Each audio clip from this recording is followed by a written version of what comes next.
আমাদের খাইয়া আমাদের পয়রা মুসলমানের দেশে বাস করে আমাদের মুসলমান সাইফুল ইসলাম আলিফকে হত্যা করেছে, তার পিতা না হওয়া পর্যন্ত তাওহীদি জনতাকে দাবিয়ে রাখা যাবে না। আশহাদু আল্লা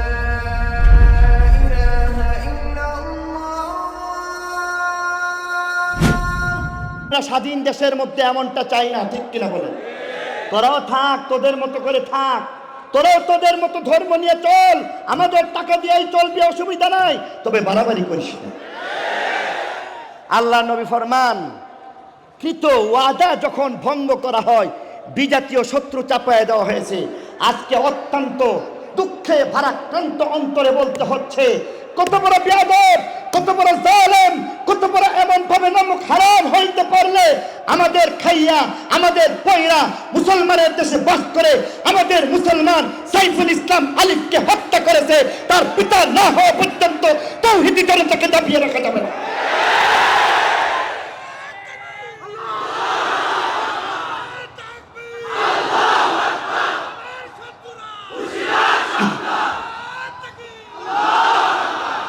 রক্ত একবার দিতে হয় না, বারবার দিতে হয়। 2001 সনে ব্রাহ্মণবাড়িয়ার মধ্যে রক্ত দিয়ে পরীক্ষা করা হয়েছিল, ইমানের পরীক্ষা। তখতে তাকুত উল্টে গিয়া সেখানের মধ্যে জনতার বিজয় হয়েছিল, ঠিক কিনা জোরে বলে? 2013 সনে আরো একটা যুদ্ধ করতে হয়েছে, আরো একটা জিহাদ করতে হয়েছে, শাপলার চত্বর কায়েম করতে হয়েছে। প্রয়োজনে আরো একটা শাপলার চত্বর কায়েম করতে হবে। ডাক চলে আসবে, তার কাছে যা কিছু আছে সবকিছু নিয়ে আবার সেই শাপলার চত্বরের মধ্যে সেখানের মধ্যে জীবন দেওয়ার জন্য প্রস্তুত থাকতে হবে।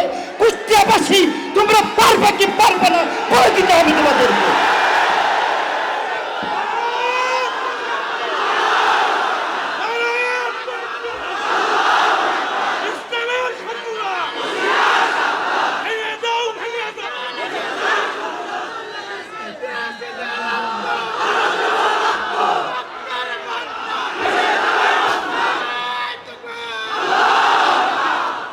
মেরে মোহতারাম দোস্ত বুজুর্গ, কিন্তু আসল কথা হচ্ছে আমরা আমাদের গুনাহ ছাড়তে হবে।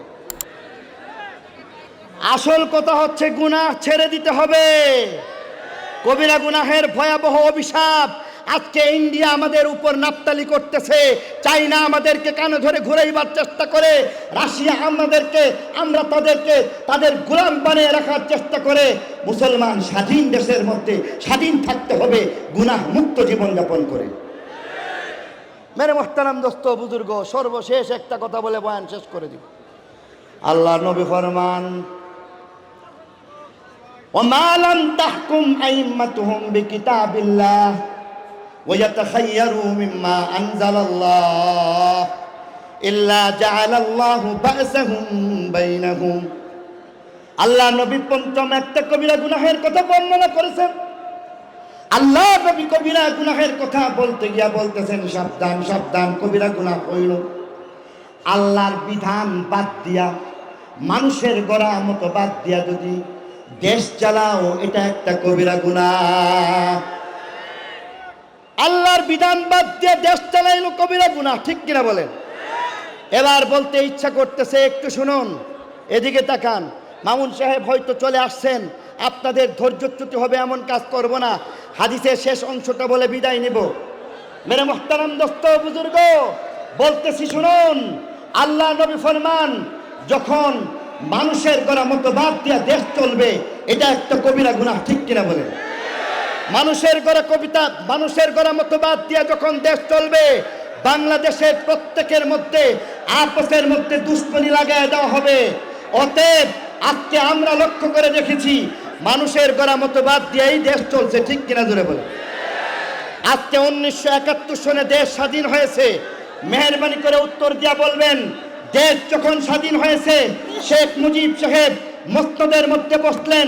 71 সনে যখন দেশ স্বাধীন হয়েছে, বাংলাদেশের মধ্যে এই আওয়ামী লীগ সরকার সর্বপ্রথম রাষ্ট্র গঠন করে 100% কোরআন মতো দেশ চালাইছে।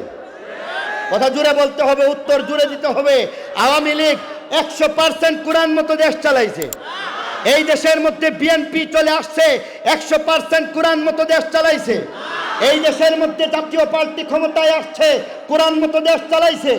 এই দেশের মধ্যে সামরিক শাসক আসছে, কোরআন মতো দেশ চালাইছে। আল্লাহ শত্রুতা লাগাই দিয়েছেন। আওয়ামী লীগ ক্ষমতায়, বিএনপির ভাইদেরকে জেলখানায়, বিএনপি ক্ষমতায়, আওয়ামী লীগ জেলখানায়, জাতীয় পার্টি ক্ষমতায়। আর এদের বিপক্ষে সারা দেশের যত দল রয়েছে সকলে মিলে স্বৈর শাসককে এমনভাবে বিতাড়িত করেছিল। এইভাবে প্রত্যেকের মধ্যে দুশ্মনী আছে না নাই?